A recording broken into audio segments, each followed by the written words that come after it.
43절입니다. 하나님 말씀은 사도행전 13장 43절입니다. 사도행전 13장 43절입니다. 회당의 모임이 끝난 후에 유대인과 유대교에 입교한 경건한 사람들이 많이 바울과 바나바를 따르니 두 사람이 더불어 말하고 항상 하나님 은혜 가운데 있으라 고하니라. 아멘. 말씀 제목은 항상 은혜 가운데 있으라는 말씀입니다. 항상 은혜 가운데 있으라는 말씀입니다. 오늘 이 말씀의 배경은 사도 바울과 바나바가 안디옥 교회에서 사역을 잘 감당합니다. 그리고 그 놀라운 하나님 은혜가 안디옥 교회 가운데 넘쳐났었고, 그리고 오늘 이제 43절에 회당 모임이 끝났다라는 것은 오늘날 그러니까 고대 초대교회에 있어서 예배의 형태는 안식일이 아주 중요했기 때문에 성경의 안식일을 처음 지킵니다. 그러다가 사도행전을 쭉 읽다 보면 어느 순간에 안식일은 이제 뒤로 밀려나고 이제 주님이 부활하신 날, 그날이 주일인데 그 주일날 주님께 모여서 이제 예배를 드렸습니다. 근데 이제 주로 사도 바울이 그리고 바나바가 사역을 하면서 하나님의 말씀을 가르치는 곳이 주로 회당이었고, 회당 모임에서 하나님의 놀라운 그 선지자들의 말씀 그리고 기타등등 하나님 말씀을 충분히 강론하고 난 다음에 유대인과 유대교에 입교한 경건한 사람들이 많이 사도 바울과 바나바를 따르게 됐습니다. 그리고 두 사람이 이제 권면하기를 뭐라고 권면하느냐, 항상 하나님 은혜 가운데 있으라라고 그들이 권면하고 있습니다. 우리가 신앙생활의 승패는 하나님의 은혜 가운데 있느냐 아니냐, 항상 우리가 하나님 은혜 가운데 있어야 되는데 삶을 살다 보고 신앙생활 하다 보면 항상 은혜 가운데 있는다는 것이 결코 쉽지 않습니다. 때로는 내 몸이 조금 피곤하고 내 몸이 지쳐도 뭔가 정말 영적으로도 처질 때가 있고, 내 마음에 어떤 근심이나 걱정이나 어떤 그런 것이 있어도 그럴 때가 있고, 기타는 인간은 연약하기 때문에 금방금방 하나님 은혜들을 막 쏟아버립니다. 근데 사도 바울이 또 바나바가 말세의 성도들은 하나님이 값없이 주시는 은혜가 있고, 그 하나님이 주신 그 값없이 은혜가 항상 넘쳐나야만 한다는 겁니다. 하나님 은혜는 넘쳐나야 돼요. 그것이 신앙생활의 성공의 비결입니다. 은혜가 넘쳐야 됩니다. 우리가 하나님의 은혜가 넘치면, 은혜를 받게 되면 가장 먼저 나타나는 현상이 뭡니까? 얼굴 표정이 달라져요. 예수님을 그렇게 오래 믿었는데도 얼굴 표정이 꽝인 사람들 있죠? 한번 생각해 봐야 돼요. 하나님의 은혜가 계속 우리를 하나님의 평강과 위로와 권면과 돌봄이 있게 되었으면 그 속에서 우리가 뭐하기 시작하냐면 표정도 바뀌고 마음도 바뀌고 그렇게 바뀌어지는 것이죠. 오늘 본문을 읽었던 사도행전 13장 43절의 이 말씀이 왜 우리에게 중요하냐면, 우리가 온전히 예배 가운데 은혜를 받고 예배 가운데 말씀을 받았어요. 모임이 끝났다는 표현을 쓰잖아요. 예배가 끝났어요. 그러고 난 다음에 다 끝난 게 아닙니다. 이제 시작되는 거죠. 항상 하나님 은혜 가운데 있는 것이 시작됩니다. 그게 필요해요. 은혜가 넘쳐나야 됩니다. 헬라어로 은혜는 카리스라는 단어인데 올바른 성경에 142회에 나옵니다. 특별히 그 신약 성경에 카리스라는 뜻은 은혜라는 뜻이 있고, 친절, 은총, 칭찬, 감사, 아름다움이라는 뜻으로 번역될 수 있습니다. 고린도 후서 6장 2절에 보면 가라사대 내가 은혜 베풀 때에 너를 듣고 구원의 날에 너를 도왔다 하였으니 보라 지금은 은혜 받을 만한 때요 보라 지금은 구원의 날이로다. 여기서 중요한 게 보라 지금은 은혜 받을 만한 감탄사가 한국어의 감탄사 말들 감탄사예요. 감탄사인데 헬라어에서의 감탄사는 강조예요. 그러니까 뭘 강조하느냐면 지금 은혜 받을 만한 때다라는 것을 강조해요. 은혜는 언제 받아요? 어제 받아요? 아니, 오늘 받아요. 언제요? 지금 받아야 돼요. 지금 받아야 돼요. 지금이 구원받을 만한 때라는 거죠. 지금이 구원의 날이라고 말하는 거예요.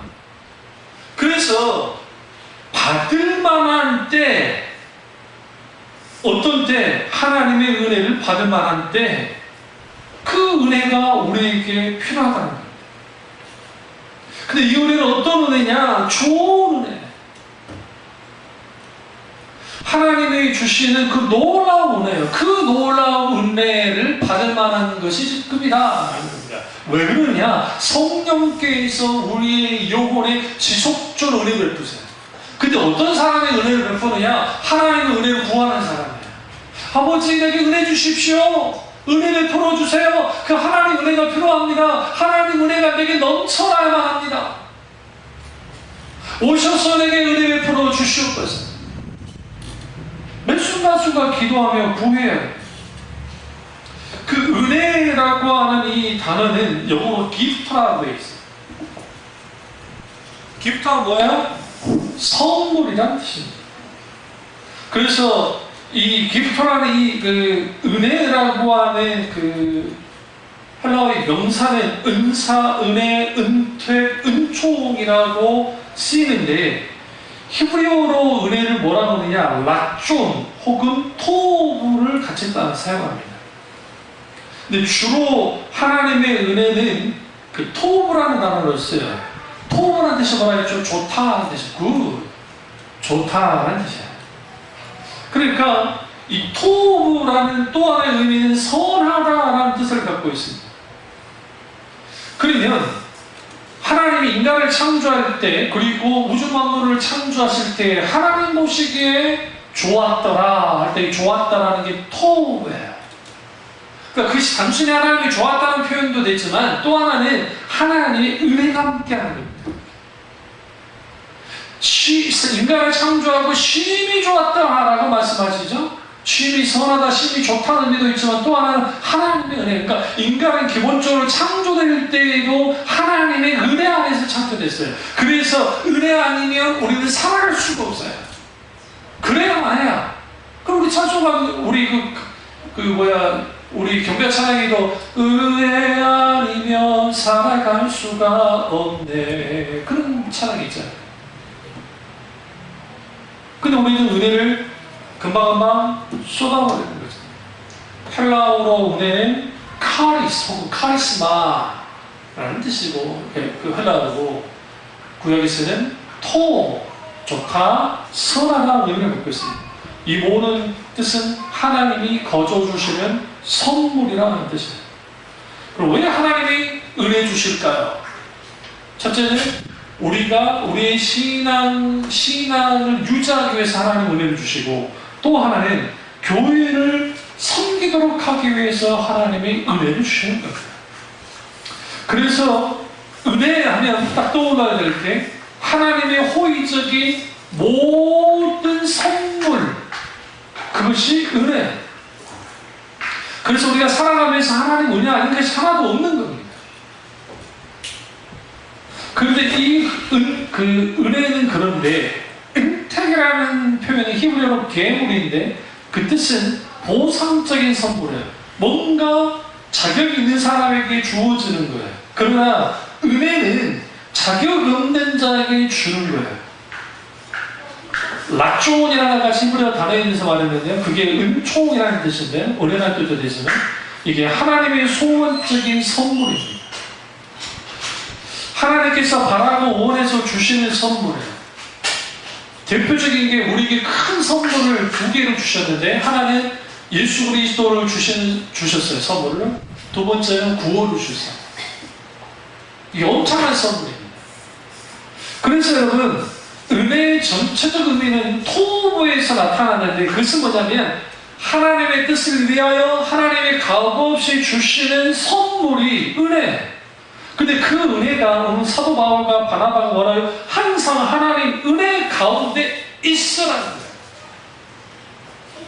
여기서 가운데 있으라는 말은 은혜에 머물러 있어라라는 뜻입니다. 어떻게 우리는 하나님의 은혜 가운데 머물러 있을 수 있을까요? 첫 번째로 하나님의 은혜의 수단들이 활성화되어야 돼요. 다시 말하면 하나님 말씀을 읽는 것과 기도하는 것과 그리고 때로는 거기에 찬양을 하든 기타 등등 하나님의 은혜의 모든 수단들이 있는데 그 수단들이 우리 가운데 실질적으로 세워져야 돼요. 그러니까 우리가 왜 하나님의 은혜가 유지되지 못하냐면 은혜의 수단들, 다시 말하면 경건의 연습이라고 하는 것들이 없어서 그래요.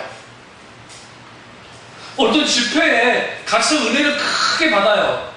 제가 그랬죠? 과거 80년도에는 집회 그 부흥회 끝나고 난 다음에 그 집회의 그 영향력이 1주에서 2주 정도 영향을 갔어요. 그럼 저도 그걸 느꼈으니까. 더 크면 한 달까지 가고. 그리고 교회마다 부흥회를 얼마나 많이 했냐면 축에서 대성회, 봄성회 해가지고 어떤 교회는 이제 그 봄하고 가을에 부흥회를 하고 어떤 교회는 절기만, 그러니까 그 분기마다 하는 부흥회를 하는 교회도 있고.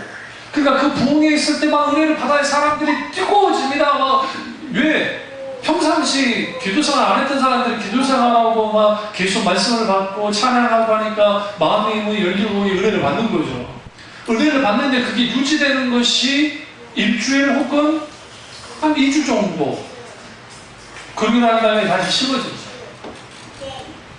식어져. 오늘날에는 부흥회 한다고 해서 모이지도 않지만 부흥회 때 은혜도 못 받아. 이게 문제죠. 부흥회 때 은혜를 못 받아, 일단. 잘 못 받아요. 다 못 받지 않겠지만. 그리고 은혜를 받았다 할지라도 문 열고 나가면 쏟아버려요. 그게 오늘날 세대. 하나님이 주신 은혜가 어떻게 이렇게 쉽게 깨질 수 있냐면, 한 드라마에 우리도 모르게 몰입하게 되잖아요. 응? 겨울연가, 도깨비씨, 기타는 어떤 그 드라마들이 있으면 그 드라마에 살짝 몰입만 돼도 은혜가 쏟아져요. 별거 아닌 거예요. 균형이 깨집니다. 그래서 우리가 어떤 하나에 너무 몰입해도 그거 좋지 않아요. 실제로.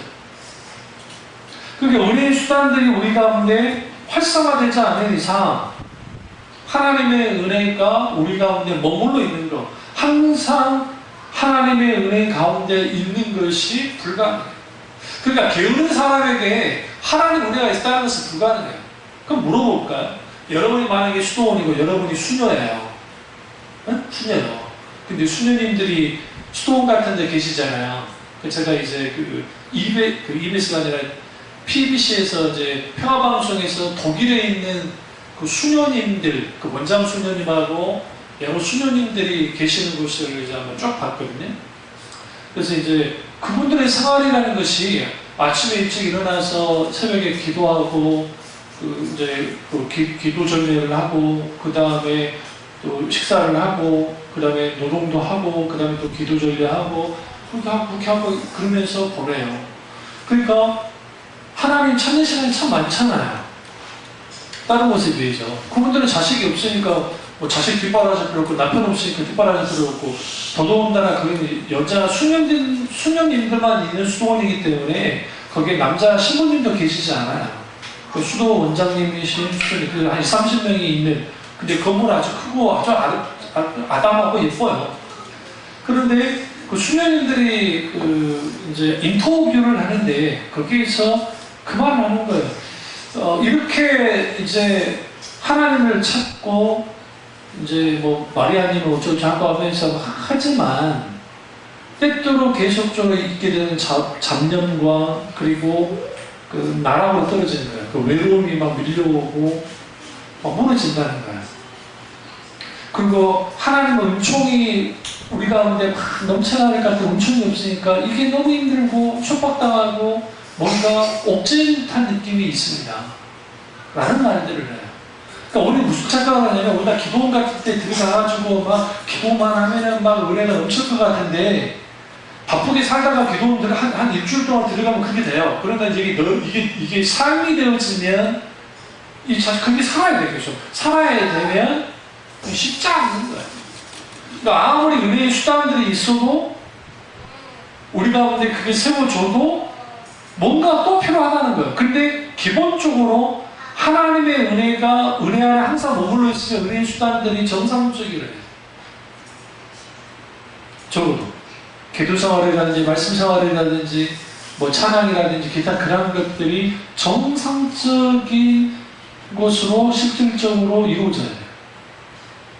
기본이 돼야 한다. 기본. 그리고 두 번째는 뭐냐면 하나님의 은혜를 매 순간순간 구해야 돼요. 은혜 구하지 않고 하나님 은혜 안에 머물러 있을 길이 없습니다. 제가 말씀드렸죠. 여러분이 너무 힘들고 어렵고 마음이 무너지고 마음이 막 좋지 않고 막 할 때 지금 뭐 해야 했죠? 하나님의 궁유 구하지. 그 찬양은 이제 기도도 안 나오고 무너지고 기도도 안 나오잖아요. 설교도 안 들리죠. 찬양도 참 솔직히 잘 안 들려요. 그런데 일단 찬양은 틀어나라는 거예요. 그러다 보면 거기에서 찬양이 우리를 뭐하게 만드냐면 우리의 마음을 움직이게 해요. 근데 그게 세상으로도 그런 힘이 있어요. 사람들은 감정적이고 뭐 이렇게 실현의 아픔을 겪었어요. 응? 실현을 겪었어요. 그런데 가요 중에 찐한 신앙의 노래가 나오면 은혜의 눈물이 콱콱 쏟아지는 거예요. 내 이야기입니다. 안 그래요? 그래요. 여러분 저기 가요의 뭐 거의 90% 이상이 사랑 노래 아닙니까? 그것도 이별 노래하고 뭐 사랑 노래하고 거의 대부분 그렇지 않아요? 아니 정말 해바라기라든지 그분들은 예전에 그분들은 이제 막 그래도 건전가요 같은 거 많이 하셔가지고 그런 것도 있고 아주 시를 노래로 만들어낸 생각이 나네. 그런 막 아주 아름다운 노래방에 있는 그런 노래도 있지만 대다수가 사랑 노래. 그러면 그렇게 왜 먹혀요? 인간사 헤어지고 또 때로는 만나고 하는 그런 사랑의 아픔들을 없는 게 없어요. 예전에 나가수라든지 무슨 노래 듣다가 좀 우신 분들이 전해받아가지고 다 전과자니까 그 노래의 내용이 내 노래입니다. 내가 다른 놈 만났는데 이놈 만나면 이놈이나 그놈이나 똑같은데 그놈이 더 나은 것 같아. 뭐 뭔지 아시죠? 응? 그러니까 나는 너의 영원한 노래요. 눈물 흘리는 거야. 근데 사실 그분이 하나님이시거든요. 유랑기 목사님하고 유목회 권사님이 유랑기 목사님이 그게 작사할 것 같을 때 하나님을 향해서 하는 거거든요. 그게 이제 어떻게 할 수 있냐면 영어 가사부터 나와요. 그 노래에 영어로 할 때 그 Jesus 나와요. Jesus 하면서 이제 2절에 오히려 2절에 직접적으로 나오는데 우리는 그냥 나는 너의 영원한 노래야 꺾어주는 거예요. 그러면 사람들이 은혜 받아요. 근데 왜 우리는 교회 와서 은혜를 못 받을까? 은혜 구하지 않아서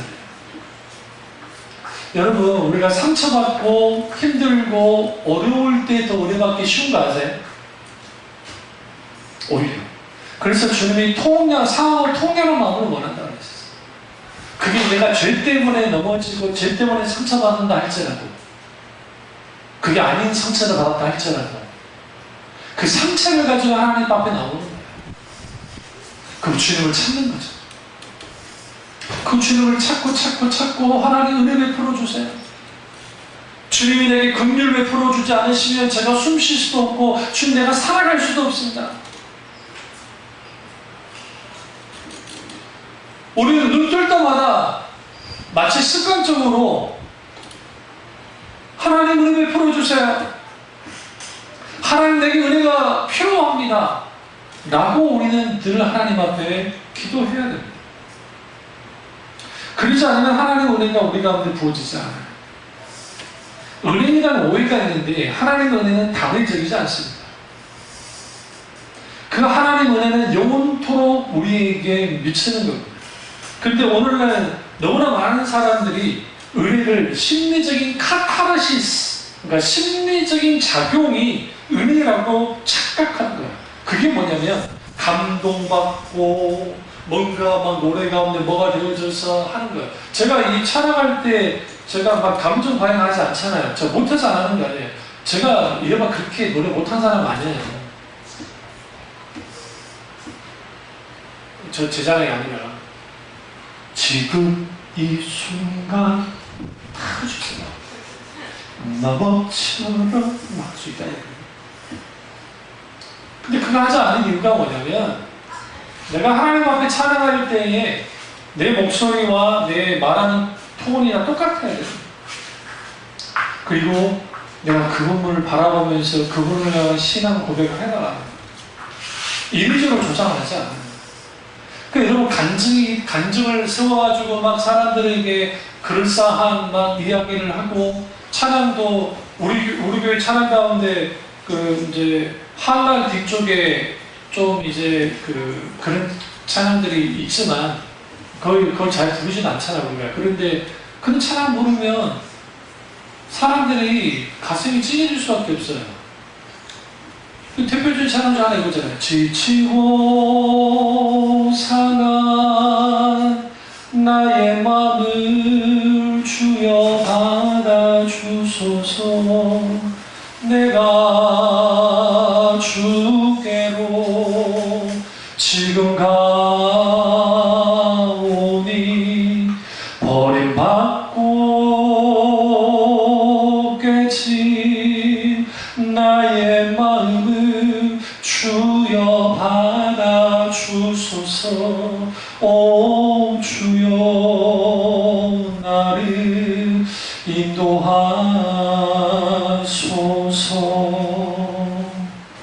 험한 세상에 날 혼자 있게 마시고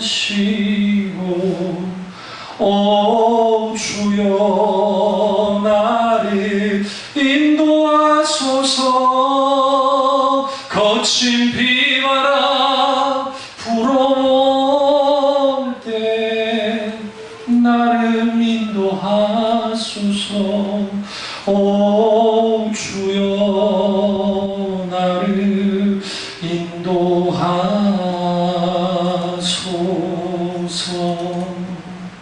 이 찬양을 가슴 찢어진 사람, 그런 상황에 있는 사람이 불러오세요. 눈물 안 흘릴 수도 없어요. 뭔가 주는 힘이냐면 가사가 주는 힘과 곡이 주는 힘이 있기 때문에.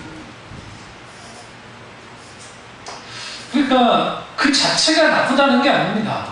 그 자체는 귀한데 중요한 것은 뭐냐면 왜 우리가 하나님의 은혜를 그처럼 받지 못하지? 드라마를 보면서 눈물을 흘리는데 교회 나와가지고 하나님 가면 내 죄를 용서해달라고 울지 않는다고요. 그렇지 않아요? 어떤 그런 장면들이 나오면 가슴이 찢어지고 아프고 눈물이 확 쏟아지려고 하는데 전자 하나님 교회에 나와서 하나님 앞에 예배 드리는데 우리의 눈물이 메말라 버렸다. 왜 메말라 버렸을까? 하나님의 은혜를 구하지 않기 때문이었습니다. 세 번째는 상하고 통해하는 심정을 유지하지 않아야 됩니다. 내 마음을 찢어야 돼요. 계속 하나님. 그렇다고 해서 막 자학하자는 것이 아니라 예수 그리스도의 십자가를 묵상하면 우리의 심령이 녹아지게 돼서 하나님을 향해서 부드러운 마음을 갖게 돼요. 그러니까 우리가 하나님의 은혜가 넘쳐나지 않는 이유 중에 하나는 뭐냐면 우리 마음이 딱딱하게 굳어져 가세요. 그게 상황이, 환경이, 여건이, 믿음 없음이, 기타 등등 여러 가지 요인이 우리의 마음을 딱딱하게 사랑에 굳게 만들고 굳어진 그 마음이 하나님을 향해서 굳어져 있고 세상에는 아주 부드러워져요. 그러니까 세상 노래 부르며 들으면 은혜가 돼요. 눈물이 나고 세상 책이나 세상 드라마나 그런 걸 보면 어쩔까 하는데 실제로 하나님 앞에 나와서 있게 되어지는 그 은혜가 없어져요. 성경에 하나님의 사람들의 특징들을 보시면 하나님의 사람들은 가면 갈수록 더 부드러워지고 더 하나님 앞에 녹아자랐던 사람들이에요. 근데 그것을 유지한다는 게 쉽지 않아요. 그래서 사도 바울이 옛 자아를 깨뜨려라, 옛 성품을 계속 깨뜨려라, 날마다 죽노라 하는 말이 거기서 나온 거예요. 내 자신이 하나님 앞에 죽어지는 일들이 계속적으로 일어나지 않으면 상하고 통렬한 마음을 갖지 않아요. 상하고 통렬한 마음을 갖지 않으면 하나님의 은혜가 우리 가운데 부어지지 않아요. 절대로.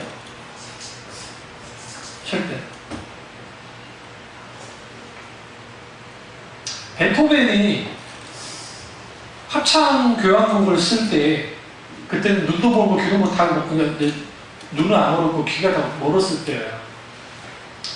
이 사람의 글을 보시면 생각해보세요. 음악하는 사람이 안 들린다는 것은 이거는 사형수가 똑같잖아요. 끝장난 거잖아요.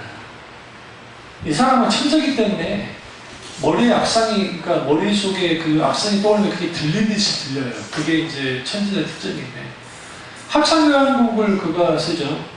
우리 찬양 가운데 그 합창교향 있잖아요. 기뻐하며 경배하세 영광의 주 하나님. 저도 옛날에 주의할 때 그거 많이 그거 많이 썼었는데, 근데 그런 할 때 그걸 쓰기 전까지 이제 귀를 멀었을 때 완전 자존 속에 들어갔어요. 거의 광인이 된 거예요, 광인이. 그래서 친구 한 분이 계속 찾아와서 했는데도 이제 오는 사람마다 뭐 자기 상태가 안 좋으니까 막 던지고 막 별짓을 해요. 그러던 중에 그가 합창 교향곡을 쓴 거예요. 근데 심지어는 이제 그걸 초연하고 하면서 이제 지휘까지 하겠다고 올라오는 사람들 얼마나 그러고 있어요. 그때 이제 베토벤의 글들이, 주연의 사람 글을 보면 그가 악기의 그 진동을 이제 느껴요. 그 진동 소리. 타악기라든지 그런 악기는 진동이 있거든요. 여러분 혹시라도 여러분 이제 시간이 되면 애들 만약에 세종문화회관이나 그런 데서 파이프 오르간 연주회 할 때서 그렇게 비싸지 않아요. 뭐 1, 2만 원 들을 수 있는데, 혹시라도 만약에 있으면 한번 애들을 데리고 가보세요. 그게 이제 연주는 재미없어요. 근데 이제 뭘 느낄 수 있냐면 거기 파이프 오르간에서 나오는 그 소리와 함께 진동감이 있어요. 이제 자리를 잘 앉아야 돼요. 너무 뒤쪽도 그렇고 너무 앞쪽도 그렇고 그 중간에 앉으면 거기서 사운드에서는 여기가 마치 심장이 한 느낌. 애들한테 그런 경험 나쁘지 않아요. 그러니까 왜 제가 이 말씀 드리냐면, 우리의 신령은 항상 하나님 앞에 내가 죄인자 의인인데, 나는 항상 우리의 마음이, 우리의 중심이 죄를 향하는 그런 성향이 강하기 때문에 죄가 은혜를 덮겠죠. 원래 은혜가 죄를 덮지는. 근데 그 죄가 은혜를 무력하게 만들어요. 우리의 죄성이. 그러니까 우리는 쉽게 하나님께 대하여도 쉽게 식상이 돼요. 그러니까 하나님을 향한 권태감이 생긴다. 응? 왜 권태감이 생겨요? 하나님이 익숙해지고 하나님을 향한 뜨거운 사랑이 사라지는 거예요. 그러니까 하나님의 사람들은, 모든 사람들이 아담부터 시작해서 마지막 인류에 이르기까지 예수 그리스도를 믿는 사람들의 신앙생활이 쉽지 않아요. 오늘 박윤성 목사님 설교를 듣고 오는데 우스갯소리 하나 하시면 그게 사람들하고 그랬어요. 예수를 되게 빨리 믿어가지고. 박윤성 목사님 그러시는 거예요. 그런 교회들이 있다니까. 그냥 죽기 일본 전에 믿어가지고 천국 가면 될 텐데, 괜히 빨리 믿어가지고, 이 개고생을 한다고. 요즘에는 이제 1분도 아니고 30초 전에 믿고 천국 가면 되는데, 여러분, 억울하지요? 막 그러시더라고요. 그러니까 이제 교회들이 묶고 난리가 났는데, 예수님을, 저 같은 경우에는 저는 모태신앙이라는 것을 믿지는 않습니다. 이제 표현상에 모태신앙 하니까, 뱃속에서부터 어쨌든 교회를 다녔고, 지금까지 교회를 떠난 적이 없는 사람이니까. 그래서, 그게 얼마나 복이 좀 있나요? 그냥 마지막 죽기 직전에 예수님 믿고 가면 얼마나 좋겠어요. 그 성경을 부끄러운 구원을 받는다 앞에서. 그것도 본인이 무슨 구원과 나가는지 몰라. 하나님이 장중에 있는 것이고. 우리 인생에, 내 인생에 황금기가 있을 것이고, 어려울 때가 있을 것이고, 노년기가 있을 것이고, 전 인생, 나의 인생의 모든 과정 속에서 하나님과 함께 한다는 것이 얼마나 큰 복인 줄 알아요. 근데 그걸 모르고 있잖아요. 너무 많은 교회들. 우리 가운데 하나님의 은혜가 항상 머물러 있어야 돼요. 그렇게 되어지려면 우리는 뭐였냐면 상하고 통해한 심령이 필요하고, 그 상하고 통해한 심령은 옛 자아를 깨뜨리고 날마다 자기를 복종시키는, 자기를 깨뜨리는 일들이 우리 가운데 일어나지 않으면 하나님의 은혜는 우리 가운데 발부딪힐 공간이 없어요. 틈이 없다고. 그게 딱딱하게 굳어지니까 무슨 말을 들어도, 말씀을 들어도 튕겨져 나가요. 한 귀로 듣고 한 귀로 흘려버려요. 오늘날에는 한 귀로 듣지도 않고 흘리지도 않아요. 무슨지 아시죠? 말씀 자체는 듣지 않아버려요. 이런 일이 벌어지니까 하나님의 은혜가 우리 가운데 충만하지는 않는다. 재밌는 게 44절 보시면요. 13장 44절 사도행전. 그 다음 안식에는 온 심이 거의 다 하나님의 말씀을 듣고자 하여 모이니 엄청난 많은 사람들이 모였어요. 근데 거기에 52절을 딱 가보세요. 제자들은 기쁨과 성령이 뭐하니라? 충만하니라. 여기에서 그 바나바와 바울에 대한 시기 질투가 나옵니다. 유대인들이, 정통파 유대인들이. 그래서 그들이 뭐하느냐? 이제 대적을 하는 거예요. 비방하면서 대적하고 싸움을 걸었어요. 그리고 하나님의 말씀, 그럼에도 불구하고 하나님의 말씀을 강력하게 선포합니다. 담대하게. 바울과 바나바가. 그러자 이방인들이 48절을 보시면 이방인들이 듣고 기뻐하여 하나님의 말씀을 찬송하며 영성을 주시기로 작정한 자는 다 믿더라. 이 하나님의 강력한 말씀이 선포되어졌고, 그 말씀에 의해서 이제는 기쁨이 넘쳐나고, 그 핍박이 없었느냐? 50절에 핍박이 일어납니다. 박해가 일어났습니다. 그러나 52절을 보면 제자들은 기쁨과 성령이 충만하니라.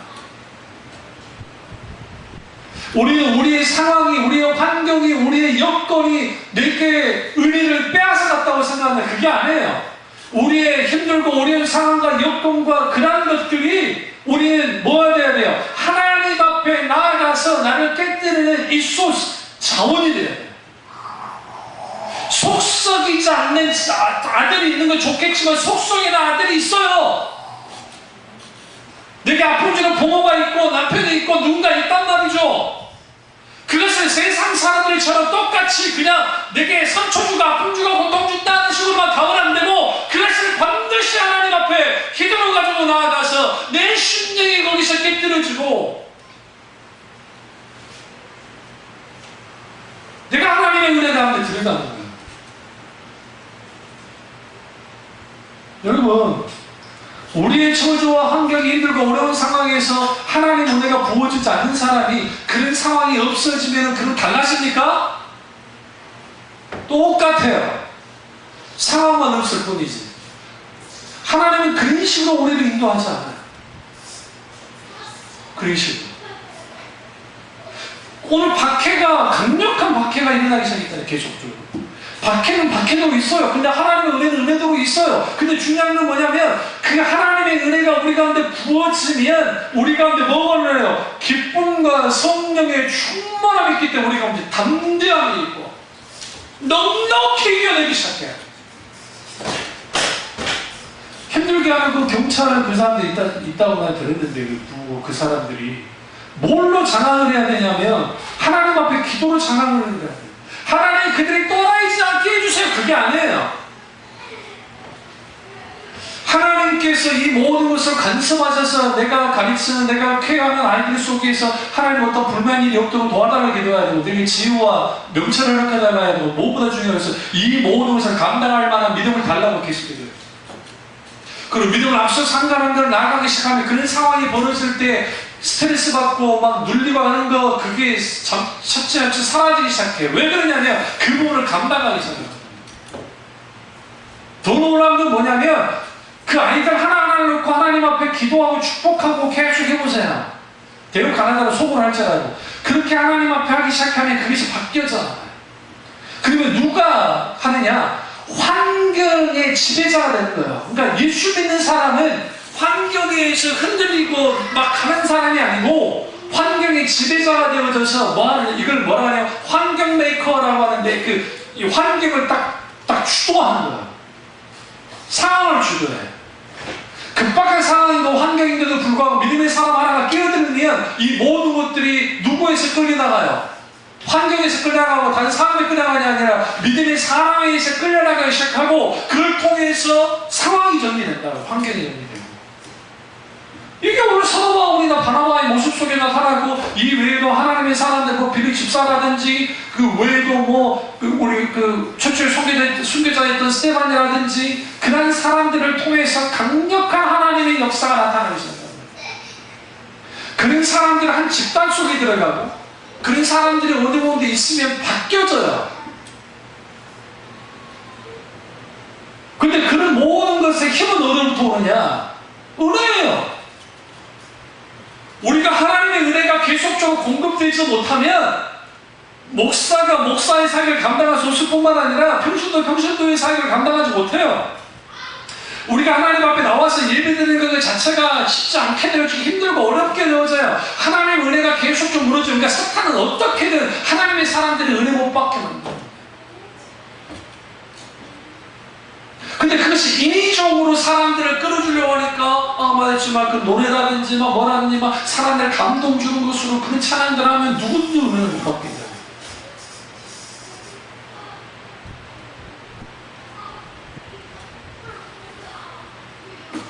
당신이 지쳐서 기도할 수 없고 눈물이 이슬처럼 흘러내릴 때 주님은 아시네 당신의 마음을 사랑으로 인도해 주시네. 누군가가 우리 위해 기도한다.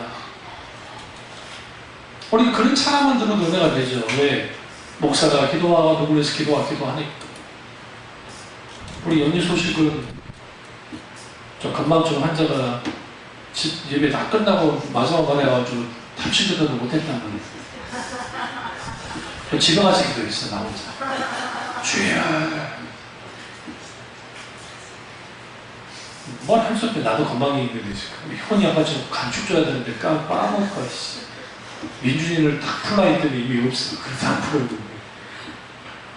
그러니까 우리가 하나님 앞에 충분히 내 마음이 깨떨어지고 심령의 상함을 가질 때 이것을 뭐라고 하냐면 살코기 같은 마음이라고 표현했습니다.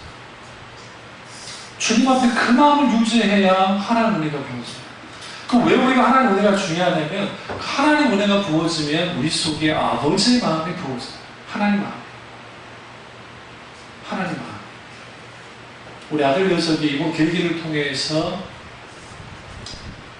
나한테 안 받던 기도도 받고 저번에 좀 아픈데 기도해 줄까? 됐어요. 더러워하지. 못 산대. 세상에 내 기도를 그러고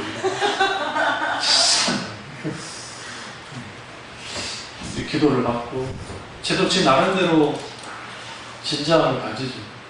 라면만 먹고 자란 아이가 피검사, 소변검사했는데 아주 즐겁게 건강하는 거예요. 그게 기도니까 기적이거든요. 라면만 잡수는 분이 밥도 잘 안 잡수는 분이 착하게 건강이네. 이러면서 그 검사가 조작 아니에요. 이러면서. 아직도 젊으니까 뭐 그러겠죠. 하나님의 예수도에서 하나님에 대해서 생각하거든요. 중간에 잘 안 읽던 성경도 읽고 있더라고. 내가 방청소를 하니까 내가 알고 있어. 성경에 나와 있으면 읽고 있는 거가 아니면 안 읽는 거거든. 완전 읽는 거 없으니까. 읽고 있더라고요. 그래서. 물론 우리 딸내미는 믿지도 않아요. 그래서 우리가 그러한 것들을 안 겪는 게 좋지만 그런 것들을 겪었을 때 조금 하나님을 구합니다.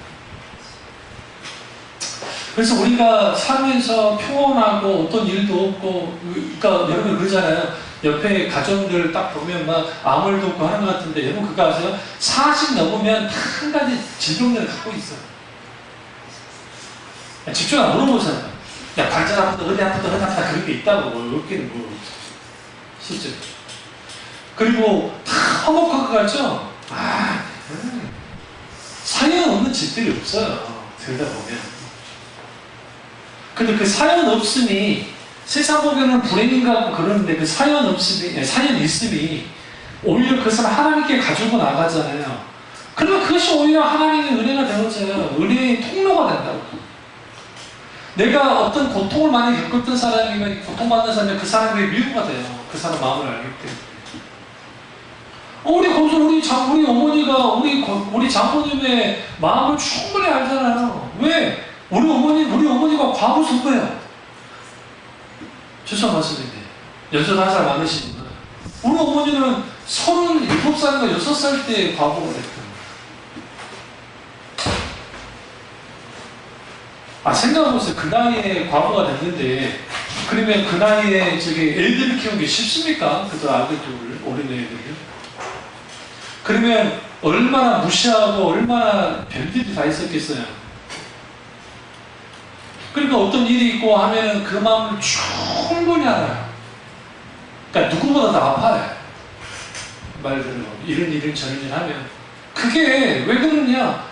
그 긴 세월의 그 아픔의 세월을 겪었던 사람들은 그 아픔을 갖고 있어요. 근데 그게 뭐 하느냐? 기도로 나가는 거예요. 기도하는 거예요. 기도. 하나님. 그러니까 왜 그 이종 사촌 누나인데 나보다 나이가 한 8살인가 9살인가 많은데 내 맞았어요. 지금 뭐 이혼하고 지금 신학가도 잘 하고 계시는데 그러니까 우리 어머니한테 온 거예요. 그러니까 어머니가 남일가지 않잖아요. 왜? 우리 어머니도 매 맞고 오랜 평생 많이 거의 평생에 있었으니 교민생활 때가 있었으니까 그러니까 딸처럼 다 품어버려. 그래서 우리 형님 교회 가서 거기서 이제 있다가 시작하고 이제 저한테 가서 전도사로 자리 계시는데 그렇게 잘해요. 그 누님이 엄마처럼 잘해요. 그럴 수밖에 없는 게 짠하고 그 조카 딸내미의 모습을 보면 우리 어머니 눈에 뭐로 보이겠어요. 자기 자신이 아파있고 고통당했던 그런 것들을 그대로 느껴지니까 더 잘해줄 수밖에 없고 더 기도해줄 수밖에 없고 더 품어줄 수밖에 없고 더 할 수밖에 없는 거예요. 그 상한 마음이 그런 마음들이 그 누님의 상처들을 치료하기 시작하고 저 주의 사역을 감당하잖아요. 잘 감당하고 있어요. 저 형님 아는 교회 목사님 아는 교회를 해가지고 종종 연락이 오는데 그 문제 없이 잘 한다고. 귀한 거죠. 그래서 우리가 하나님의 은혜는 어느 주일날 와가지고 바짝 예배드리고 그냥 은혜 받을 수도 있겠죠. 그리고 좋아요. 근데 이 은혜가 지속적으로 우리 가운데 머물러 있도록 우리는 항상 깨어 있어야 되고 하나님 은혜를 구해야 되고 내 마음이 살코기같이 부드러운 마음이 되도록 계속 자기를 부인하고 자기를 깨뜨리고 날마다 죽고 옛 자아를 깨뜨리는 일들이 필요해요. 제발 자녀들 앞에서 남편들 욕하지 말고 어리석은 짓이 왠줄 아세요? 애들한테 고스란히 그냥 당신들, 그러니까 여러분 편이 될지는 모르지만 애들이 여러분 편 될지 모르지만 뭘 깨뜨려버리냐면 부자관계를 다 깨뜨려.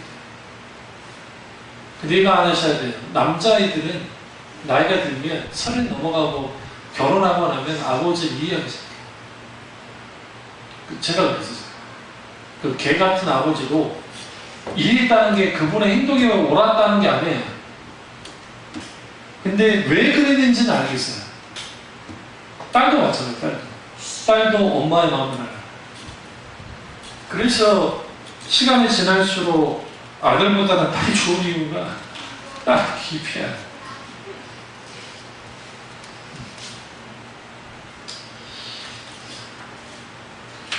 그래서 우리는 하나님의 은혜 아래 계속 머물러 있어야 되고 그 은혜가 머물러게 되어지면 우리가 어떤 변화가 일어날까? 우리 심령이 새로워집니다. 날마다 새로워지기 시작해요. 그러니까 우리 마음을 촉촉히 적셔주는 것들이 필요해요.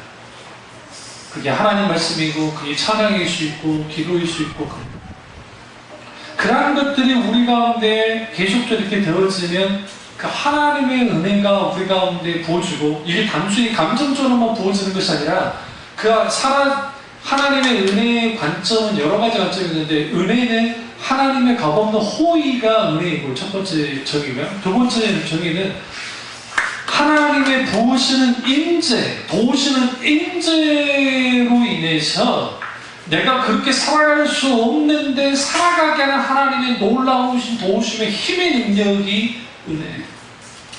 그러니까 나 같은 사람이 그런 삶을 살 수 없고 그렇게 할 수 없는 사람인데 살도록 해주시는 게 있다고. 그 은혜가 우리가 부어질 때 그 은혜가 우리를 어떻게 만듭니까?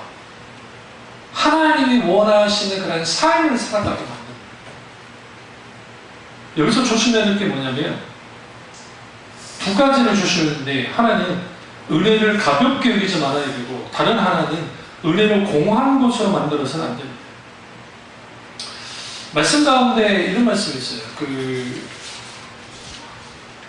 고린도후서 6장 1절을 보면 우리가 하나님과 함께 일하는 자로서 너희를 권하노니 하나님의 은혜를 헛되이 받지 말라라고 되어 있어요. 하나님의 은혜를 헛되이 받지 말라 할 때 헛되이라는 게 헬라어로 에이스케논이라는 단어인데 그 뜻은 공허한이라는 뜻이에요. 그러니까 하나님의 은혜가 공허한 것이 되도록 만들면 안 돼요. 어디서 하나님의 은혜가 공허한 것이 되어져요? 우리의 삶에서, 우리의 생활에서 은혜가 공허한 것이 되어져요. 그러니까 교회 공동체에 나와서 교회에서 대놓고 싸우지 않으면 적어도 하나님의 은혜의 현장이 될 거잖아요. 그 하나님의 은혜를 베풀어 주시죠. 그런데 그 하나님의 은혜가 부어줘도 삶 속에서 하나님의 은혜를 등지는 것처럼 되어져 버리면 그 하나님의 은혜가 공허해져요. 더 중요한 건 뭐냐면 하나님의 은혜가 가볍게 여겨지게 됩니다.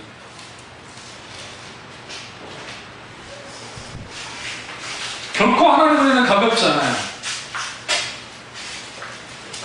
하나님의 은혜가 헛되게 되도록 만들어는 안 돼요. 그 하나님의 은혜는 직접적이고 실제적인 겁니다. 그 하나님의 은혜는 가치가 있습니다. 어떤 가치가 있냐면 내 인생을 온전히 세워줄 수 있는 그런 가치를 갖고 있어요. 그래서 우리는 반드시 하나님의 은혜가 우리 가운데 어떤 가치가 있어야 돼요. 내가 숨쉬고 내가 살아갈 수 있고 내가 뭔가 할 수 있는 그러한 것의 원동력으로서의 은혜가 있어야 돼요. 여러분이 어디 놀러 가거나 먹으러 가거나 뭐 할 때 그때에도 하나님 앞에 감사하고 감사기도 드리고 하는 이유가 뭡니까? 이런 걸 다 누릴 수 있도록 해주니까 감사한 거고. 때로는 힘들고 어렵고 지치고 상하고 이렇게 할지라도 그 속에서 주신 하나님 은혜가 있으면 그걸 감사하는 것이고 그게 필요하죠. 그래서 항상 하나님 우리 가운데 있으라 라고 하는 사도 바울의 이 권면, 바나바의 이 권면, 그 권면이 오늘 우리에게 무엇을 시사해 주냐면, 이 상황은 핍박자가 있어도, 박해자가 있어도 우리는 항상 하나님 우리 가운데 머물러 있어야 됩니다 라는 의미입니다. 그래서 신앙의 성패는 하나님을 향한 보태감이든, 우리의 신앙의 위기이든, 내가 영적으로 침체에 빠졌든, 아니면 어떤 나를 힘들게 하고 어렵게 하는 사람들이 있든, 어떤 것이든 그런 상황이 있다 할지라도 그런 상황 속에서 우리가 반드시 항상 하나님의 은혜가 내게 머물 수 있도록 하나님의 은혜를 구해야 되고, 하나님의 은혜가 함께하는 삶을 살아야 된다. 첫 번째 뭐라 했죠? 우리의 수단들이 회복돼야 돼.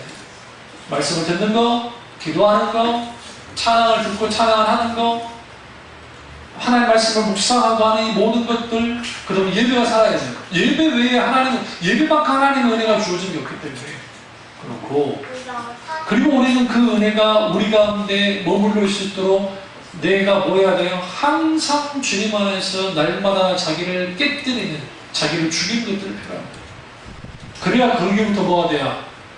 상하고 통해하는 심령이 있게 되어지고, 상하고 통해하는 심령 속에 하나님의 은혜가 머물러 있게 되어지고, 그 하나님의 은혜가 결국은 헛되이 받지 않고, 이제 그것이 헛된 것이 되지 않도록 하려면 삶 속에서 실제로 하나님의 은혜가 작용되어져야 돼요.